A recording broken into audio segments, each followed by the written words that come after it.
Hello दोस्तों, स्वागत है आपको आईपी अड्डा के एक और नई वीडियो में। तो चलिए आज हम लोग देखने वाले हैं आजाद इंजीनियरिंग के आईपीओ के बारे में। तो देखिए आज हम इन सब पॉइंट पे डिस्कस करने वाले हैं इस आईपीओ को लेके। तो चलिए बिना आपका वक्त बर्बाद किए हुए सीधा वीडियो में आगे बढ़ते हैं और सबसे पहले देखते हैं इस कंपनी के बारे में। तो देखिए ये जो कंपनी है वो 1983 में आई थी, यानी देखा जाए तो लगभग 40 साल का मार्केट एक्सपीरियंस है इस कंपनी के पास।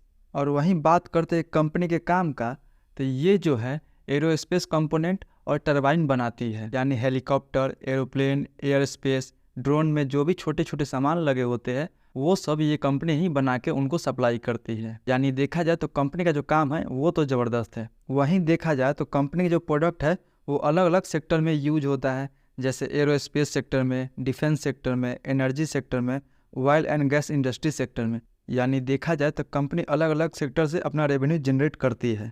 वहीं अगर हम कंपनी के कस्टमर बेस देखते हैं तो उसमें से USA, China, Europe, middle east and Japan है।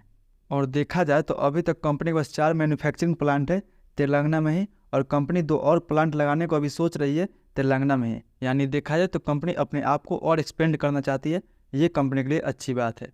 तो ये तो रही पूरी इस कंपनी के बारे में। आई होप आपका कंपनी का काम जो है वो पसंद आया होगा। अगर कंपनी का काम पसंद आया होगा तो कृपया मुझे 1 लाइक ज़रूर दीजिए। तो चलिए अब हम लोग देख लेते हैं कंपनी के ऑब्जेक्ट के बारे में। ये जो कंपनी है आईपीओ क्यों लेके आ रही है। तो देखिए कंपनी कुछ पैसे को कैपिटल एक्सपेंडिचर के रूप में खर्च करेगी और बाकी बचे पैसे से कंपनी ये अपना कुछ लोन चुकाने में मदद लेगी। यानी देखा जाए तो इसका ऑब्जेक्ट भी मुझे ठीक ठाक नज़र आ रहा है, क्योंकि ये अपने ऊपर से लोन कम करने का भी कोशिश कर रही है इतना ही पैसे में। तो ये तो हो गई इसकी ऑब्जेक्ट की बात। तो अब हम लोग देख लेते हैं इसके पीर ग्रुप के बारे में। तो उनमें से जाना माना नाम आ जाता है पारस डिफेंस, डायनेमेटिक टेक्नोलॉजी, त्रिवेणी टरबाइन, एमटीएआर। ये सब कुछ कंपनी के पीर ग्रुप है जो मार्केट में पहले से लिस्टेड है। अगर आप चाहे तो आप इसका पास्ट रिकॉर्ड भी चेक कर सकते हैं। तो चलिए अब हम लोग बात कर लेते हैं कंपनी के कुछ फंडामेंटल के बारे में। तो उसमें से सबसे पहले हम कंपनी का रेवेन्यू देखते हैं। तो कंपनी का रेवेन्यू जो है वो साल दर साल अच्छा ग्रो हो रहा है। वहीं अगर हम कंपनी के एक्सपेंस की बात करते हैं तो कंपनी अपने ऊपर अच्छा खासा साल दर साल एक्सपेंस भी कर रही है। मगर वहीं अगर इसका एक्सपेंस की तुलना में कंपनी का प्रॉफिट देखे तो कंपनी साल दर साल अच्छा खासा प्रॉफिट भी कर रही है। क्योंकि अगर 2021 में कंपनी का प्रॉफिट देखे तो लगभग 12 करोड़ के आसपास था, 2022 में कंपनी का प्रॉफिट देखे तो लगभग 29 करोड़ के आसपास था, 2023 में कंपनी का प्रॉफिट 9 करोड़ के आसपास होगा। यानी देखा जाए तो शार्प डिक्लाइन लिया है 2022 से 2023 में। पर वहीं मार्च 2023 से सितंबर 2023 तक देखें तो कंपनी ज़बरदस्त प्रॉफिट की है, लगभग 9 करोड़ से 27 करोड़ पे पहुंच गई है कंपनी का प्रॉफिट 2 ही क्वार्टर में। अभी देखा जाए तो 2 क्वार्टर और बाकी है। अगर उस हिसाब से अगर देखते हैं तो पूरे फाइनेंशियल ईयर में उम्मीद है ये 50 करोड़ के ऊपर ही इसका प्रॉफिट चला जाएगा, ऐसा मुझे उम्मीद है। यानी देखा जाए तो कंपनी ज़बरदस्त प्रॉफिट कर रही है इस फाइनेंशियल ईयर 24 में। वहीं अगर हम कंपनी का रिजर्व एंड सरप्लस देखते हैं तो कंपनी का रिजर्व एंड सरप्लस लगातार साल दर साल बढ़ता आ रहा है। अभी तक देखें तो कंपनी का जो रिजर्व एंड सरप्लस है 221 करोड़ के आसपास है। अगर इसके सरप्लस के तुलना में इसका हम उधारी देखते हैं तो कंपनी का उधारी भी साल दर साल बढ़ता चला आ रहा है। लेकिन अभी तक कंपनी का उधारी देखते हैं तो अभी तक कंपनी का उधारी जो है 325 करोड़ के आसपास है। देखा जाए तो इसके रिजर्व के तुलना में उतना इस पर उधारी नहीं है, लेकिन हाँ फिर भी 100 करोड़ के आसपास कंपनी के पास उधारी है। तो चलिए अब हम लोग कुछ और फंडामेंटल इंडिकेटर के बारे में देख लेते हैं। तो सबसे पहले देखते हैं इसके मार्केट कैप के बारे में। तो इसका जो मार्केट कैप है वो लगभग 4000 करोड़ के आसपास है। वहीं इसका पी रेशियो देखें तो लगभग 292 के पी पे मार्केट में आ रही है। देखा जाए तो कंपनी काफ़ी हाई वैल्यूएशन पे आ रही है, पर कंपनी में ग्रोथ का पोटेंशियल ज़्यादा है, इसलिए इसका पी भी उतना मायने नहीं रखता है। वहीं इसका डेप्ट टू इक्विटी देखते हैं तो 1.47 का है। देखा जाए तो ये भी मुझे काफ़ी हाई लग रहा है इसका डेप्ट टू इक्विटी। वहीं अगर रिटर्न ऑन इक्विटी की बात करते हैं तो वो लगभग 4% के आसपास है, और रिटर्न ऑन कैपिटल एम्प्लॉयड भी लगभग 13% के आसपास है।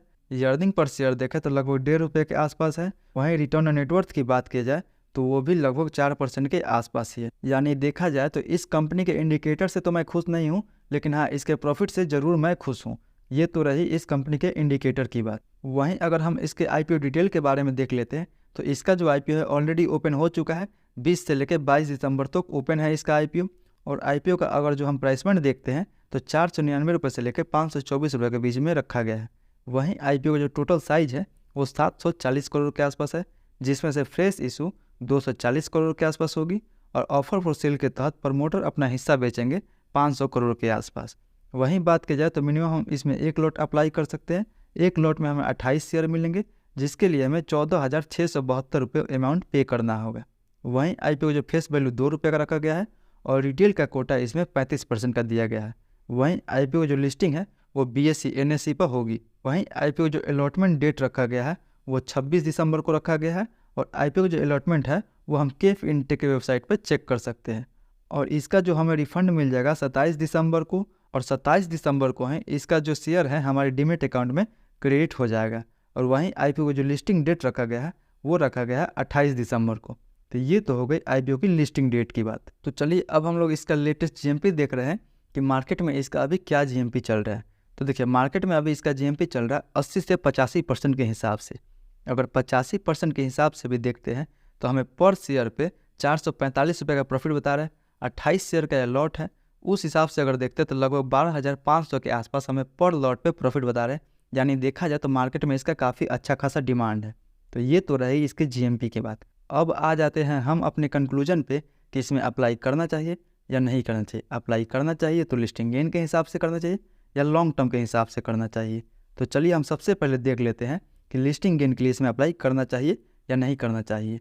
तो देखिए अभी इसका GMP में अच्छा खासा डिमांड 85% के आसपास चल रहा है। तो लिस्टिंग गेन के लिए तो इसमें ज़रूर अप्लाई करना चाहिए। तो चलिए अब हम लोग देख लेते हैं कि लॉन्ग टर्म के लिए कंपनी कैसी रहने वाली है। तो देखिए जिस सेक्टर से कंपनी बिलोंग करती है वो सेक्टर ही अपने आप में काफ़ी डिमांडिंग है, यानी फ्यूचर में भी इसका डिमांड रहने वाला है। वहीं कंपनी के पास अनुभवी प्रमोटर के साथ साथ शानदार फंडामेंटल का भी रिकॉर्ड है। तो इसको हमें अच्छा लॉन्ग टर्म गेन के लिए अपने पोर्टफोलियो में तो ज़रूर रखना चाहिए। तो ये तो हो गए इस IPO के कंप्लीट एनालिसिस के बारे में। आपका क्या राय है इस IPO को लेके वो मुझे कमेंट बॉक्स में ज़रूर बताइए। तो आई होप आपको ये वीडियो पसंद आई होगी। अगर वीडियो पसंद आई होगी तो वीडियो को लाइक कीजिए, अपने दोस्तों के साथ शेयर कीजिए और जो भी आपका सवाल है वो मुझसे कमेंट बॉक्स में ज़रूर पूछिए। मिलते हैं अगले वीडियो में, तब तक के लिए धन्यवाद।